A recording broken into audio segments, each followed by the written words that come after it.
Evening didn't really arrive all at once. It quietly took the place of the day. The light outside softened, familiar sounds fell away, and time seemed less important. It was the sort of shift people recognized only after it had already passed. In the 1970s, evenings were not something to be filled. They were simply there, arriving without expectation or demand. There was no hurry to make use of the time. People sat with it, letting the hours unfold at their own pace. Nothing needed to happen, and that, in itself, was enough. As evening settled in, the street slowed almost without being noticed. The last light of the day rested on brick walls, pavements, and familiar doorways, lingering gently instead of disappearing. Street lamps came on one after another, not to push back the dark, but to soften its presence. Their glow felt steady and patient, as though there was no need to hurry the night along. Curtains were drawn across windows that had seen the same routine many times before. Lamps were switched on inside, casting warm pools of light across quiet rooms. Glass reflected chairs, tables, and ordinary shapes, unchanged and reassuring. Outside, movement became rare, footsteps fewer, sounds more distant. Inside, nothing demanded attention. The evening did not announce itself or ask to be noticed. It allowed the day to settle, slowly and without disturbance.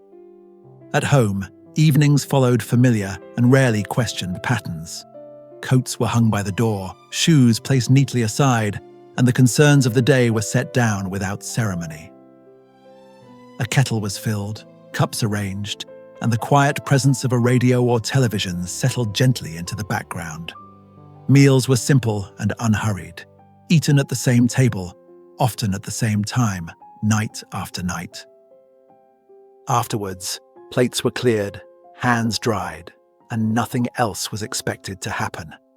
People returned to the chairs they always used, opened the newspaper, or watched programs whose rhythms they already knew. Silence was not awkward or empty. It belonged to the room as much as the furniture did. Conversation, when it came, was unforced and brief. The evening did not demand attention or improvement. It offered steadiness instead, allowing people to rest inside routine and let the hours pass without pressure, interruption, or the feeling that time needed to be filled.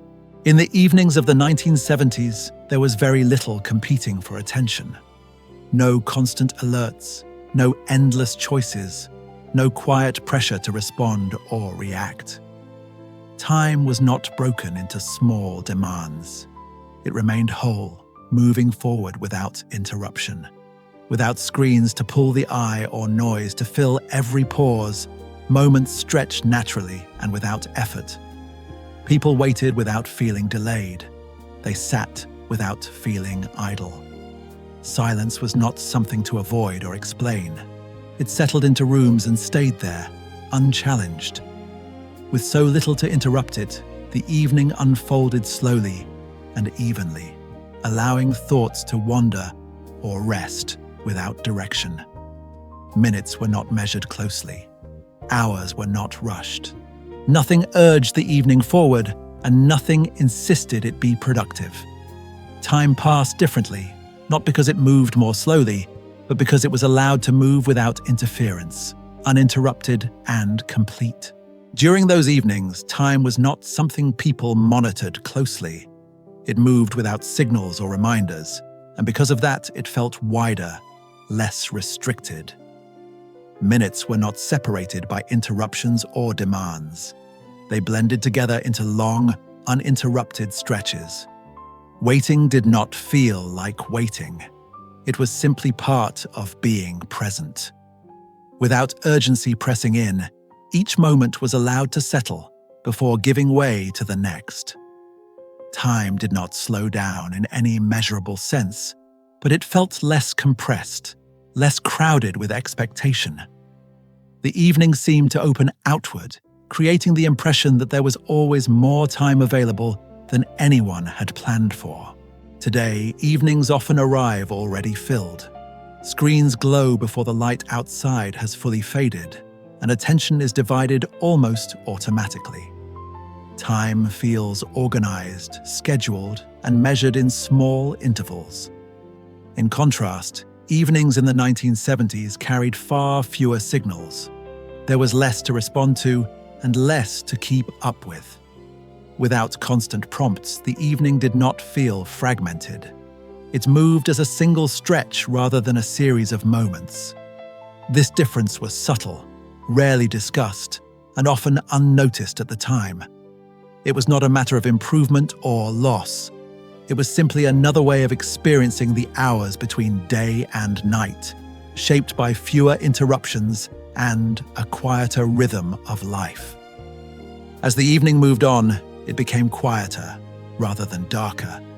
The outside world withdrew further, leaving streets nearly empty and windows glowing softly against the night. Indoors, movement slowed even more. Lights were dimmed, voices lowered, and the sense of the day finally loosened its hold. Nothing new was expected to begin. The evening had reached its deepest point, where time felt suspended between activity and sleep. People prepared for night without ceremony, guided by habit rather than intention. There was no clear moment when evening ended and night began. One simply faded into the other, gently and without insistence.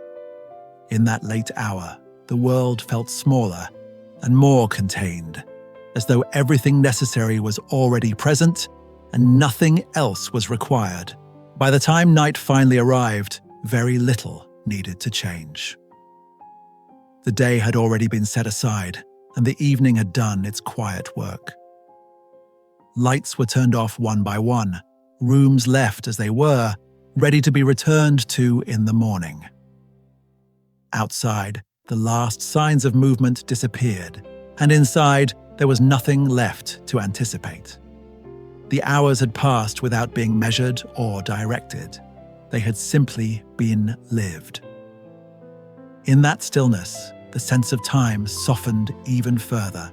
There was no feeling of having reached an ending, only of having come to rest. Sleep followed naturally, not as an escape, but as a continuation of the calm that had settled in long before. The evening did not conclude with a moment or a thought. It faded gently, leaving behind the quiet certainty that nothing more was required.